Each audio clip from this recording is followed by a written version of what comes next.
Hello students, today I am going to show you the embryo of plant. So this is a gram which I had soaked yesterday in the morning, and now it has absorbed the water and it had swollen.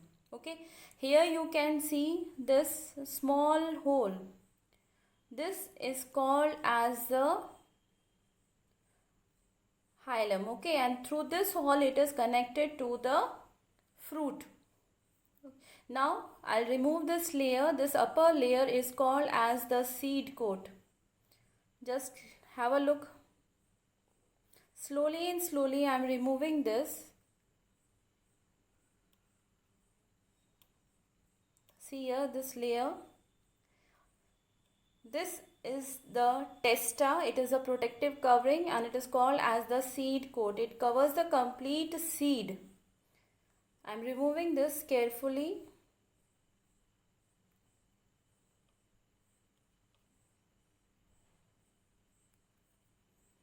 Here you can see in this manner it is being removed easily. In this there are two layers. The outer one is thick layer which is called as the testa, and inner one is very thin and membranous which is joined with the testa only. That is called as tegmen. Okay, now here you can see that this has been removed, and try to remove this upper apex part very carefully. It is to be removed very carefully, okay? Otherwise, whatever we want to see, we are not able to see that. Now see, this is after removing the testa. See, inside there is very thin layer comes out which is tegmen. Now here this complete layer has been removed. Now inside, though it is a gram seed, so there are two cotyledons, 1 and 2. These are the two cotyledons. So this is a dicot seed. Okay, so gram is a dicot seed. Now when I open this, here you can see this fine structure coming out from this. It is the embryo. This is the fine structure on the apex. This region is the embryo. Okay, this is the embryo, and when I open it carefully, inside you can see a small structure through which these two cotyledons are joined. This is the part of the embryo only. Okay, it is the embryo. Now when I remove this, little bit force I applied, the two cotyledons get separated from each other. Okay, here you can see the two cotyledons has been separated. Now in this there is nothing, okay, on the top, but here you can see there is a small structure. This is the embryo. It is connected with both the cotyledons, and it is the embryo. It is only the embryo. Now here you cannot differentiate it that this is the shoot or this is the root. So what will happen when we soak the seeds for some time? This embryo, it develops, it grows further, and it forms a long root like structure.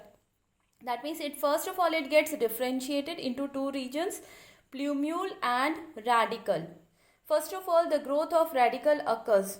Okay, radicle growth occurs first, which results in the formation of root system or root. Then the plumule, this upper portion forms the plumule and the lower portion forms the radicle. So plumule develops later on. First of all, radicle develops and results in the formation of root. Then root absorbs the water, helps in dissolution of the food content which is present in the cotyledons, and then the food, or we say the nutrient present in the cotyledons, gets dissolved and are absorbed by the embryo. Then the development of embryo occurs, plumule develops, Radicle develops, then root system develop first, and then the shoot system, that means leaves are formed later on. So here is the embryo. You can also do it at your home, that this is the embryo. This region, if I remove this region from the seed,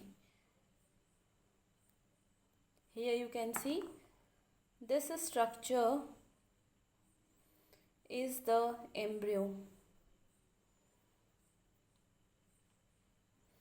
This structure is the embryo